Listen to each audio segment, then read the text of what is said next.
Welcome back to Old School Sports and our Out of the Park Baseball 23 playthrough of the Pittsburgh Pirates. We are midway through the season. It's July 1st, and we've got a lot in front of us in this episode, even though it's probably just going to cover the month of July. The Pirates having an excellent season. You can see we are first place in the NL Central, up a game and a half on Milwaukee. Both teams having excellent seasons. And Milwaukee's up 8.5 for a wild card, so that means we're up 10 for a wild card spot. So pretty confident at this point that the team is going to be headed to the postseason. Issue, and it's not an unexpected issue, is that although our pitching and defense have been fantastic, ranked first or second in all of the major pitching and defensive categories, except for walks, where we're fifth, our offense has struggled, 12th in runs scored. You can see that we are third in the NL in batting average, but generally in the middle of the pack, towards the back of the pack in most offensive categories, including second to last with 14th with 78 home runs. So we've been really effective on the field. 3 consecutive winning months in April, May, and June have us in first place. But we're going to need to do something to improve our offense. We moved on from our 30-year-old veteran who was a 7-time All-Star, 2-time MVP, Isaiah Hill, last offseason, and because he was making a ton of money, and we just could not afford to keep him on board, given that we are still running with the 26th biggest budget in baseball, and we are second to last in player payroll. So we had to move on from Mr. Hill because he's making $29 million this year and even more in subsequent seasons. We did get Juan Castillo in return from the Dodgers, and he's been one of our better offensive players, hitting .293 with 16 homers, 46 ribbies. Pretty solid second baseman slash shortstop slash third baseman. We've played him primarily as second, also at short somewhat. But if we can get pretty good offense from him, not a bad return, given that the Isaiah Hill trade was really largely a salary dump. But we definitely need to find a way to improve the offense. And I think we have found one option. The trade block at this point is not loaded with talent, but Victor Vivar, a right fielder from the Phillies, is one of the better bats that's available. He's a left-handed hitter, which we can use. You can see he's hitting just .240 this year, but he does hit 15 doubles, 16 home runs, 109 OPS plus, 114 WRC plus. And he's still a pretty effective batter against right-handed pitchers. So the thought is to potentially bring him on board, have the Phillies retain a big chunk of his salary so we can afford him, and just have him as a DH against right-handers to give us a little more offense in our lineup. We have to give away or trade away Jose Montoya, who we had tried at a starter for several years. We picked him up in the ill-fated trade where we traded away Angel Aguilar to the Angels 4.5 years ago. He never developed that slider, so at this point he's really much more effective as a relief pitcher. You can see he's put up a 2.83 ERA this year out of the bullpen. Previous years was not nearly as effective solely as a starter or primarily as a starter.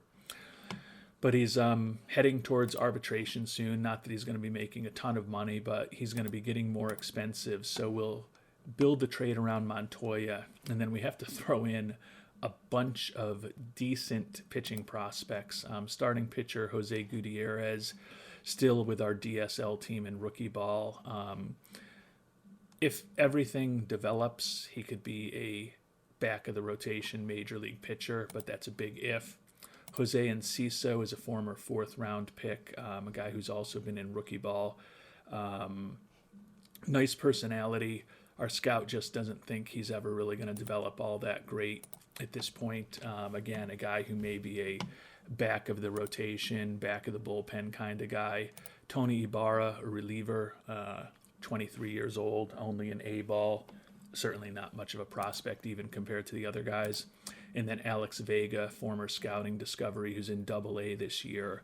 But again, best case scenario, he's kind of a stopgap guy at the major league level, I think. So we're giving up a really good major league reliever in Montoya, and we're giving up three kind of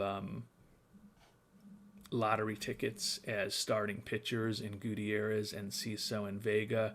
Maybe one of them develops to become a competent major league starter or a back end of the rotation or bullpen kind of guy. And then Tony Ibarra, I don't even think he has that kind of potential. Philadelphia will agree to it if they keep 85% of his salary. We're going to crank it up just another notch to 90% to see if they'll go for it, save a little more money in case we want to make another addition. Obviously, since we've got 5 players in it, they'll either accept it or they'll say that there's nothing we can do to make it work. But I think it's worth at least throwing that deal out there at this point. Again, Vivar not going to be with us for the long term, but we've got tons of pitching. So if we did move on from Montoya, we've got plenty of guys in AAA right now who could fill in for him. Bobby Astorga, Ethan Mingo, who have both been in the majors. Mingo for several years, Astorga last year, as well as the rapidly developing Alex Arroyo, one of the top prospects, not just in our system, but in baseball, viewed as the 13th best prospect in baseball.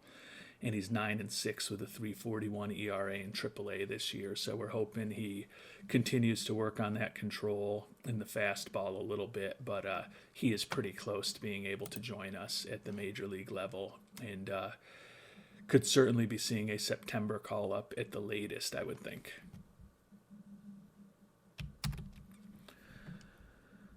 So we'll go ahead and submit the offer, hoping that they'll keep an extra 5% of his salary. Every penny's going to matter as we try to maybe bring on additional players in addition to Vivar as we get closer to the trade deadline. But think that this would be a good way to generate a little bit extra offense. And he's a free agent after this year, so it's not making a long-term commitment by any stretch.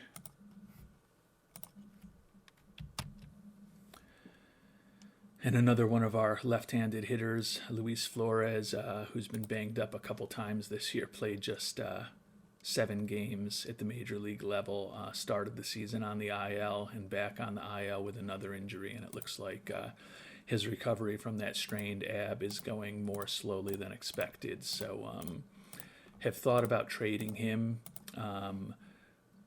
Hard to imagine he's going to be on our team next year.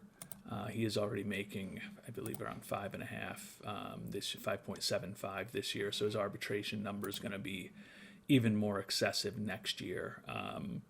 He's close to a 300 career hitter at the major league level, which is the good part. The bad part is that he has never played more than 80 games in his 4, now going on 5 seasons in the majors. And he's not going to get to 80 this year either.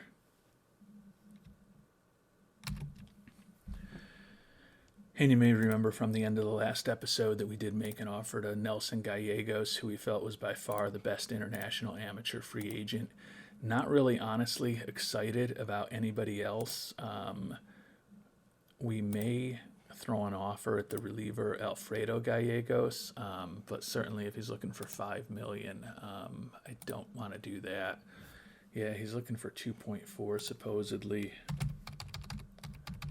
We'll offer him 3 and see how that goes. I don't know if it's a player that we want to pay $5 million for, given that our expectation is he'll be a decent left-handed reliever, no real chance of starting given his profile. But we'll see what happens with him. If that doesn't work out, we may just make this one of the years where we don't pick up an international amateur free agent. And Philadelphia did reject our offer for Victor Vivar. So we're just going to hold tight for the next week or two, get through the All-Star break, see how things evolve. But there should be some other players coming onto the trade block. I think Vivar would have helped us offensively, but he was a fragile player physically, which is why I had viewed him as a DH to try to keep him healthy. And although would be a better bat against right-handers in the DH spot than we have right now, he's not a game-changing bat. So I don't think I'm going to chase him right away. We'll kind of let things stew for another couple of weeks. take a look in mid to late July as to who's on the trade block, what else is out there, maybe re-engage with the Phillies on Vivar, maybe go in a different direction. And we did end up signing Alfredo Gallegos for $3 million. So for a left-handed arm in the bullpen, he's viewed as a starting pitcher right now, but unless that changeup magically evolves, he's going to be a plus fastball and cutter guy. Excellent movement, hopefully decent stuff and control, who I think could be an interesting left-handed arm out of our bullpen, especially with that durability, great at holding runners, pretty good personality. Don't typically go for someone who's only a reliever in the international amateur free agents, but I just didn't think there was a ton of talent that was all that interesting out there this year. So we did what we did, and we saved a couple $1 million compared to our budget. And now we get to see who are the all-stars from our excellent Pittsburgh Pirates team this year. Luis Longoria, despite the 3-5 record with 143 strikeouts and a 3.38 ERA, all-star once again for us. The young starter Sal Valadez, who's 9-3 with a 2.57 ERA, also a starting pitcher on the National League All-Star team.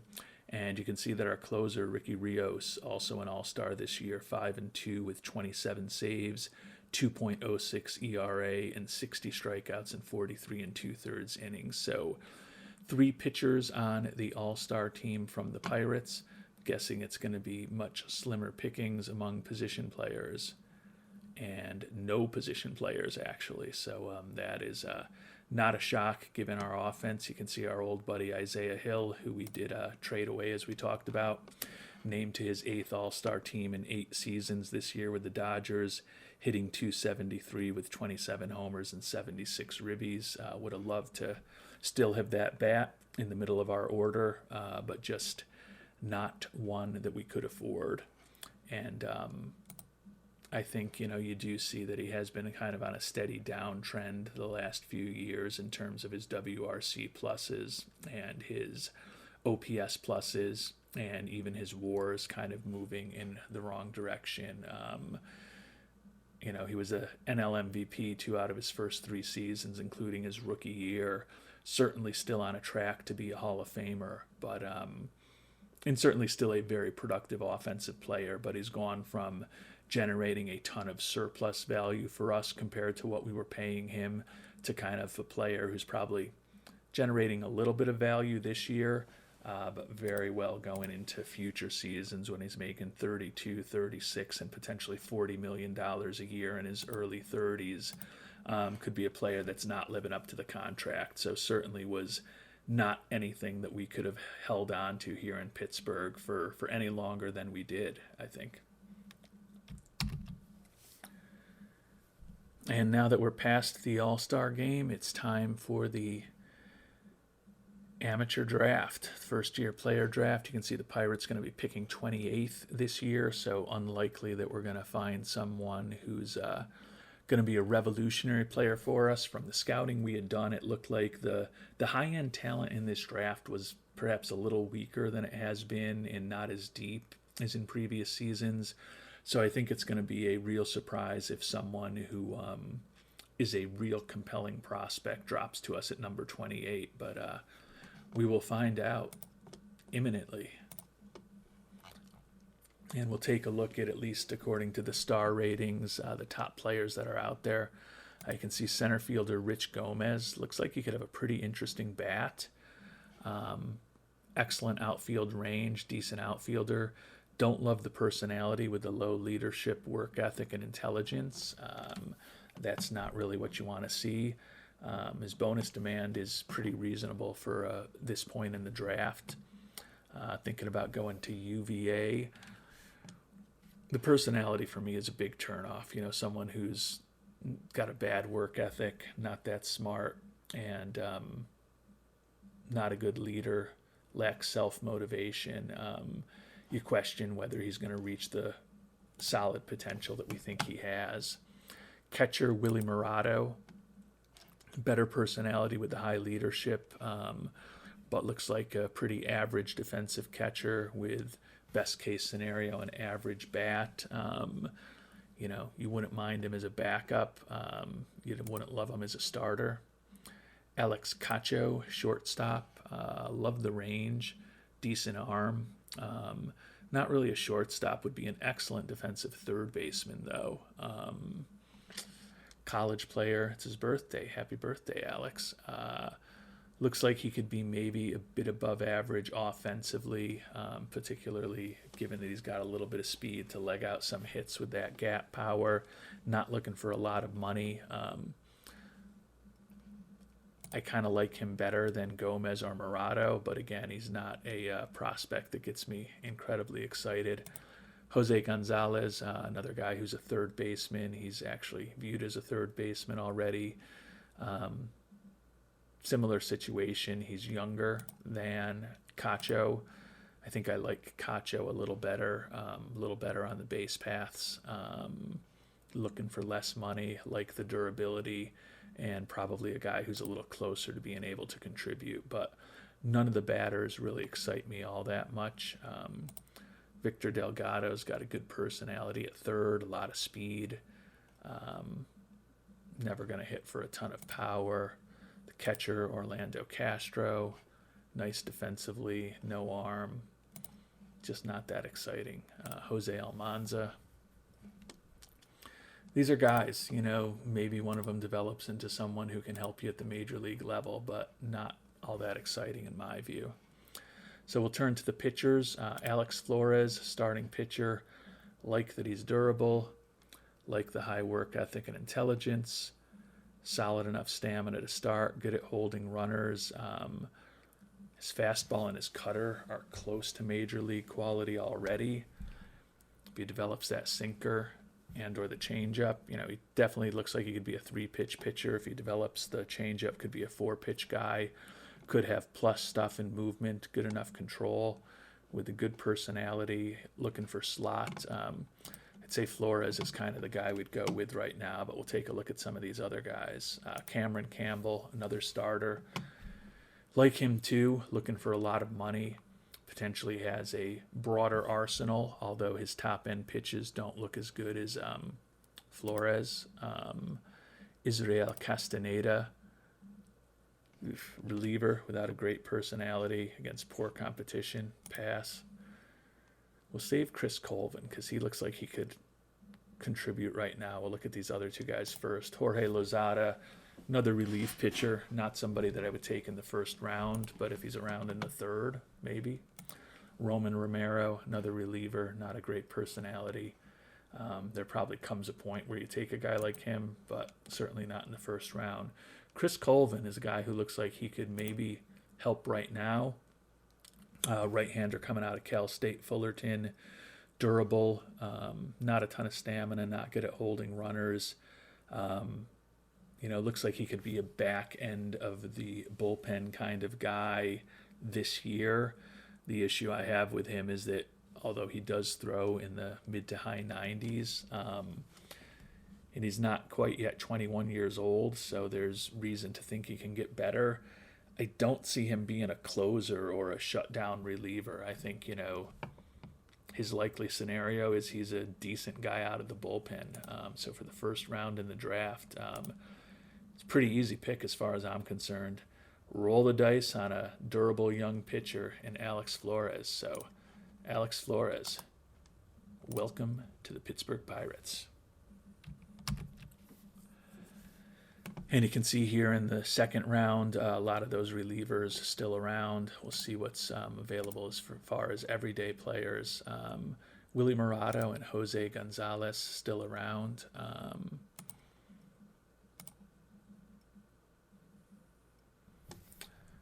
The third baseman that we liked a bit more than Gonzalez is gone, obviously. But Gonzalez isn't a bad consolation pick, I guess. It's just he's a guy. He could be a average third baseman if he completely develops. Just not that exciting an acquisition. We'll see what scouting director recommends. He recommends going with the catcher, Willie Murado. Again, he's kind of a guy. He's decent defensively. Looks like he could be okay offensively. Just not that excited about him. So I'm going to spend a little more time kind of digging through prospects. Not going to make you watch the sausage being made, but we'll let you know what I decide.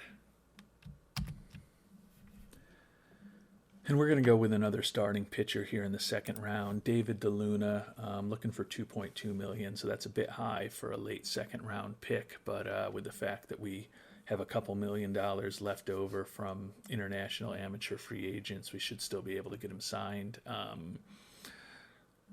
Looks like he could be a solid back end of the rotation kind of guy. Doesn't have exceptional stamina, kind of a 5+ inning pitcher, but that's what a lot of people are these days.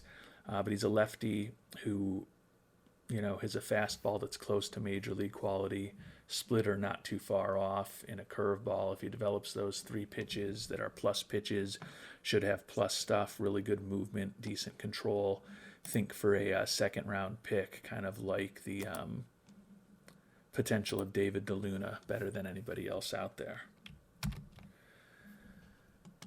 And here in the third round, one of the guys that we had thought about last round, Jose Gonzalez, still around.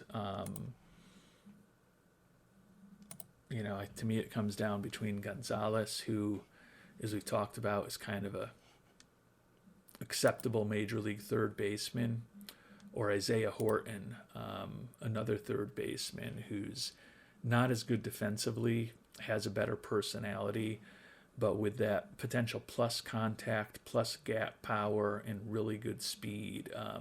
He's a guy who could definitely generate a lot of doubles and triples, hit a few home runs if he completely develops. Doesn't have a great eye, not going to walk very much, but he's also not going to strike out very much. I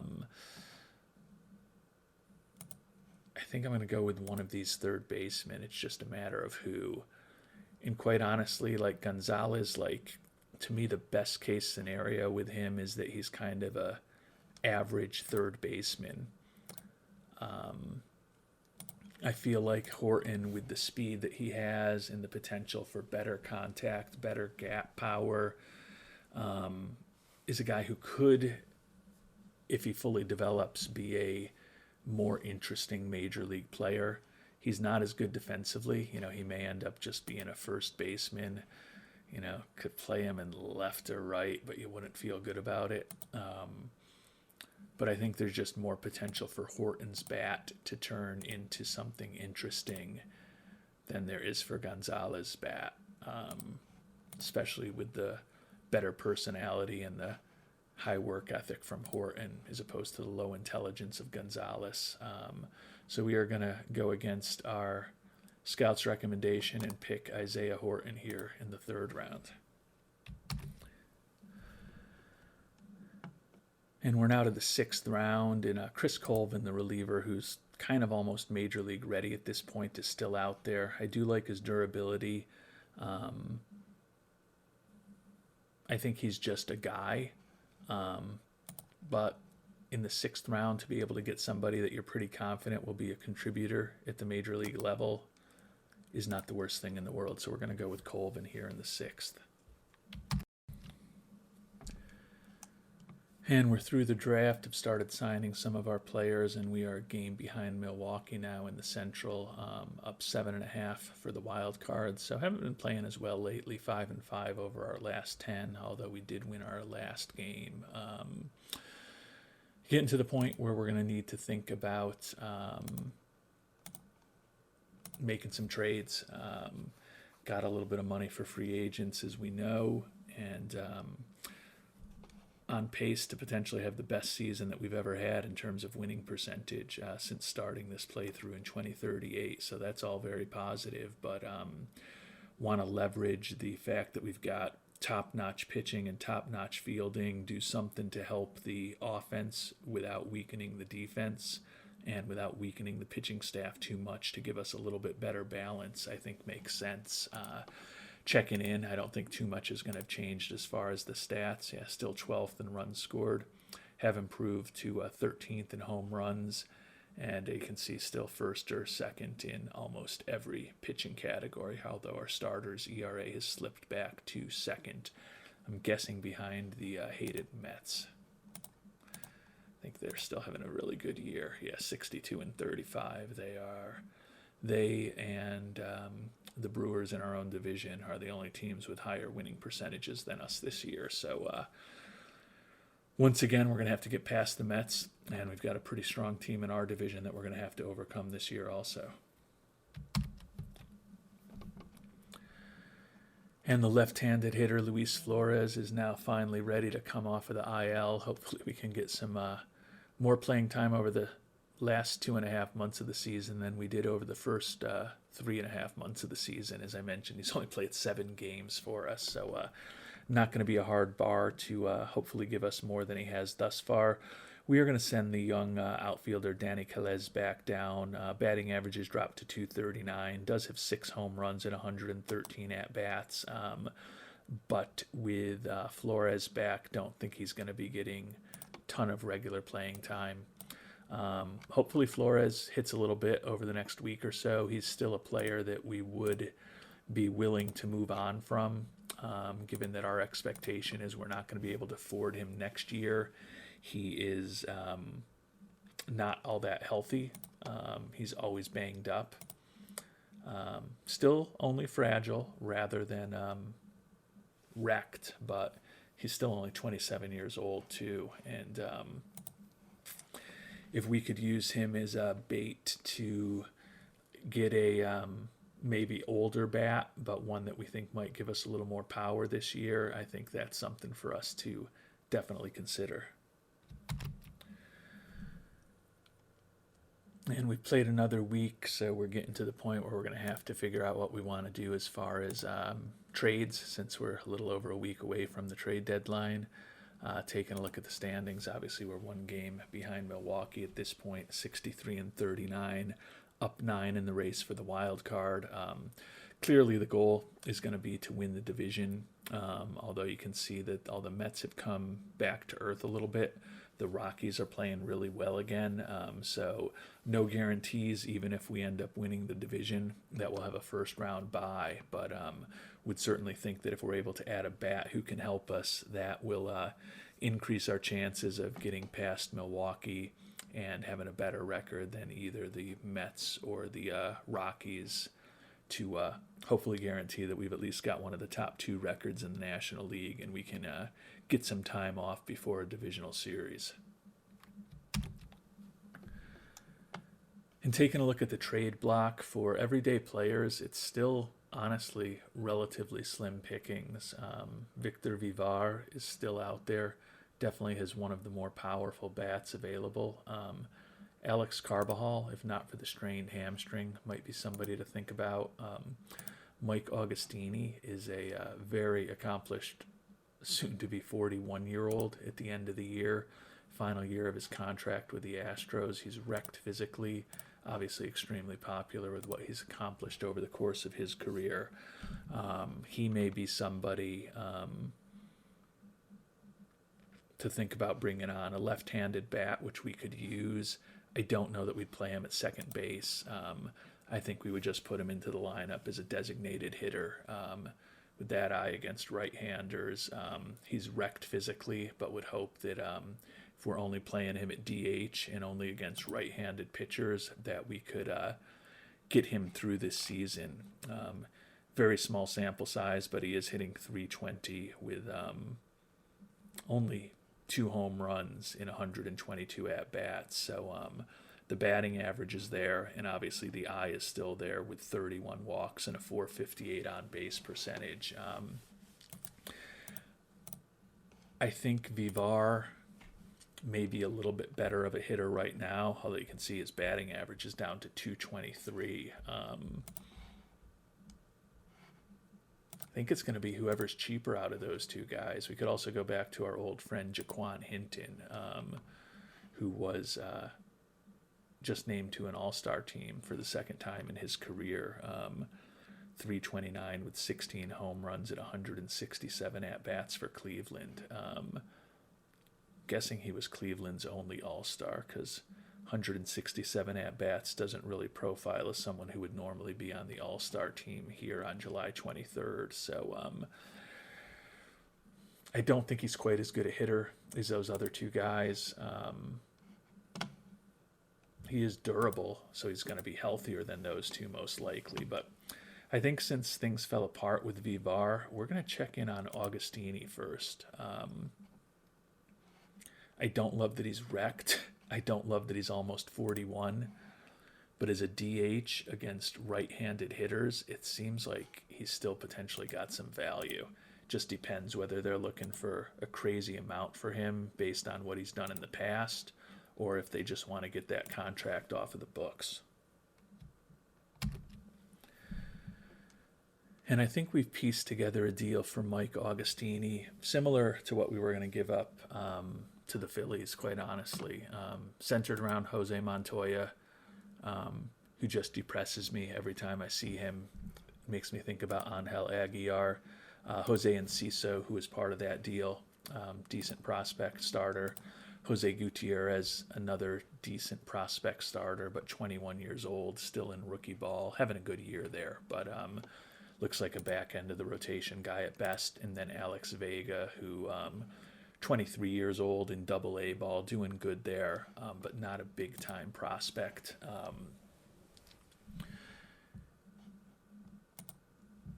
And I feel like Augustini, particularly against right-handed pitching, can still hit. He'll help our offense. I don't really want to be playing him defensively anywhere. We're going to slide him in as a DH. Like I said, taking a look at our team right now,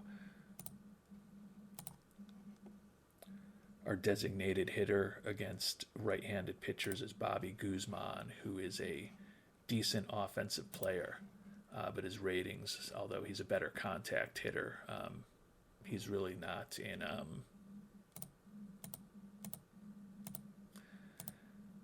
the league of Augustini in terms of anything else. So I think it does make us a little better. We're not giving up a ton to get it done. So we're going to go ahead and make that trade. Fans not happy that we moved on from Montoya, but the fans are ecstatic that we brought on Augustini. So hopefully net, it seems like that's probably a positive for us. Yeah, we definitely got a boost in fan interest. So given that we're still selling out, we're going to pop that ticket price up another notch to take advantage of having Augustini on our team. We're going to need to make a roster move, which could get interesting. But I think having Augustini's bat should help us down the stretch if he can stay healthy, and hopefully just playing him as DH against right-handed pitchers will help us keep him healthy.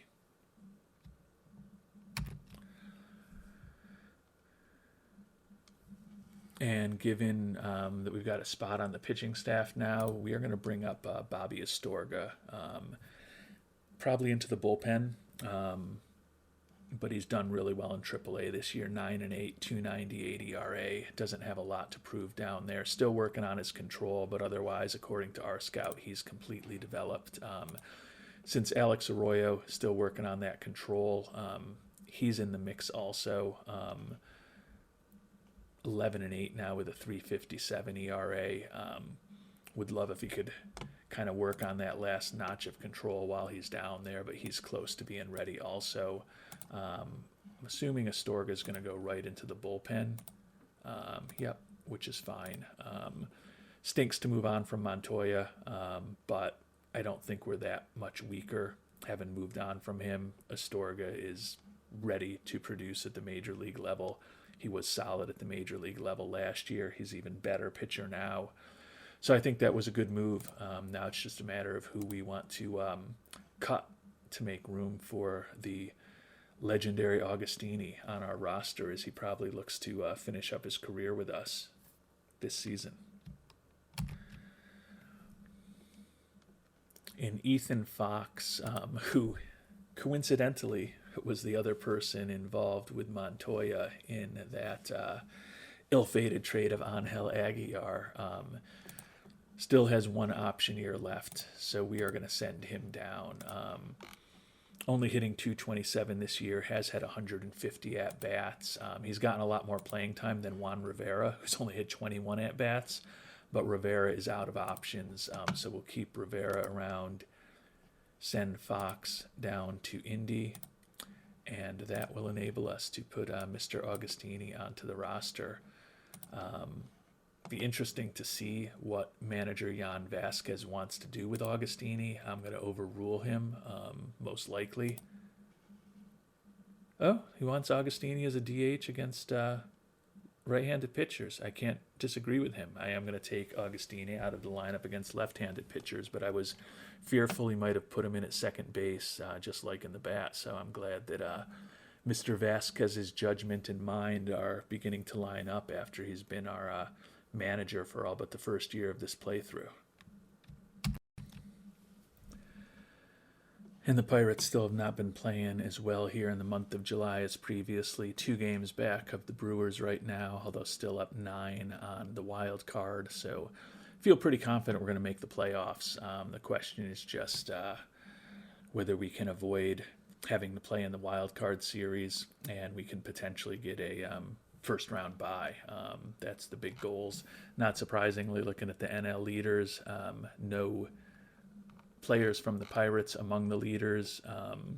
Still have Longoria third in strikeouts, Ricky Rios first in saves, and the newcomer Sean Street, who, although the 9-10 record and 4 ERA are not impressive, does have a 3.8 pitcher WAR on the year, so he's been pretty good for us also. Taking a look at where we stand with statistics, not thinking much will have changed. 12th in runs scored, tied for 13th in homers, first or second in almost every pitching and defensive category. We're 4th in walks and 3rd in BABIP. Other than that, we're 1st or 2nd in everything. So the team is kind of doing what we thought. We've got to win today to have a 500 record for July. But it's time to take one kind of last look at what we might be able to pick up on the trade block. Also check in and just see what we've gotten out of Mr. Augustini. Oh, God, he's already hurt. Oh, God. Didn't hit all that much for us. 200 in 2 games started, 4 games total. We are only playing him at DH, and we had kind of set him up so that if he was below 95% fatigued, we were benching him. So we were trying to keep him healthy. But that may be our incentive right there to see what else we can do as far as a bat. So we are going to end up making a trade for Victor Vivar also, because we may need that left-handed bat. We're able to get the Phillies to retain 100% of his salary now. They've dropped out of it. Their price is lower. We have to give up the starting pitcher, Danny Ruvalcaba. Was about to promote him to AA. Don't think he's ever really going to be much other than a back of the bullpen guy at the major league level, but a nice personality, a guy that we did spend a 5th round pick on. And then we're also giving up a former 1st round pick, Sergio Brown. You may remember only 2 years ago, we took him out of Oregon State thinking that he was going to potentially be a good defensive catcher for us in the future. He was a guy who was a pitcher by trade, and we kind of moved him to become a catcher. Looks like he could be an acceptable major league pitcher potentially, but not really looking like he can be an acceptable major league catcher at this point. Although the defensive ability is there, the work ethic is there, the bat has just not developed, and it's not nearly as strong as we thought it would be in terms of potential. So we are going to move on from him also. Try to admit our mistakes sooner rather than later. Can get a little bit of cash back from the Phillies also. So we're going to bring Vivar onto the team to give us another left-handed bat to hopefully give us some instant offense. And it may be particularly important for us to do that if this injury to Augustini ends up being something more serious. And we're actually just going to let Vivar sit out on DFA for a day or two till we find out what's going on with the injury to Augustini. Because we don't have anyone we really want to cut from the team. I tried to see what we could get for Juan Rivera in trade. It's a bunch of garbage. So if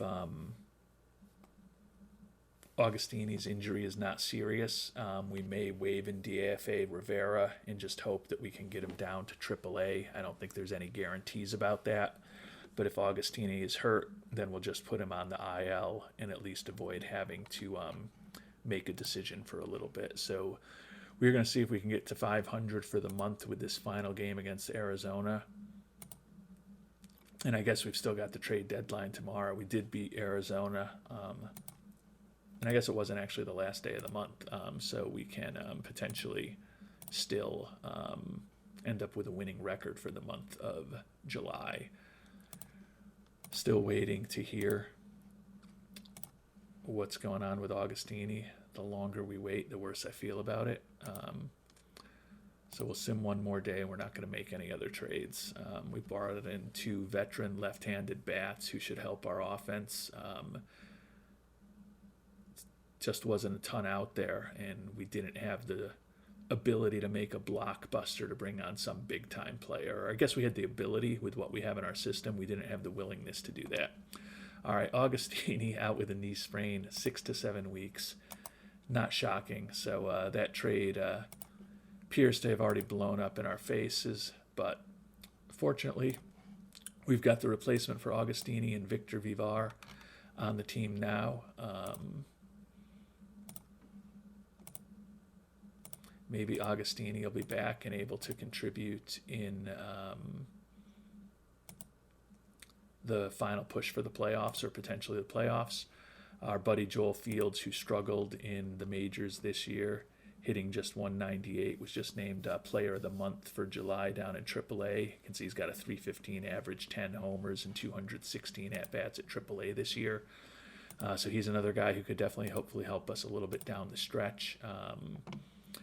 We'll see if we're still lined up with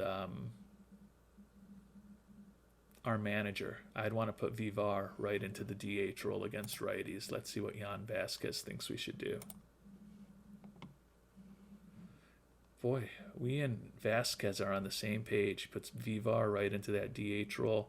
He's also playing him against lefties, so we'll switch that up on him. But hopefully Vivar helps us a little bit. Got to get this offense better. No doubt about that. Oof. You can see that loss to Arizona, 22 to 7. Is that a football game? Wow. Ugly, ugly performance by our pitchers. Oof. Ballesteros, 5 runs, at least none of them earned.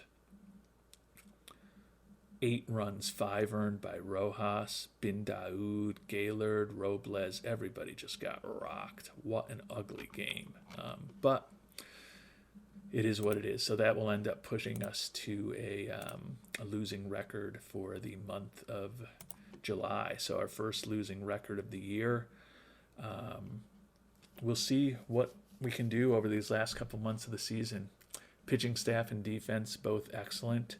The offense, not great, 12th in runs scored. Would like to maybe move that up into the top 10 before the end of the season. We'll see whether the addition of Vivar and hopefully the fact that we will have Flores in the lineup more frequently can help us do that over the months of August and September. So as the month of August begins, we are still a game behind the Brewers in the NL Central. They've lost 4 in a row, which has helped us close the gap because we haven't been playing that great either.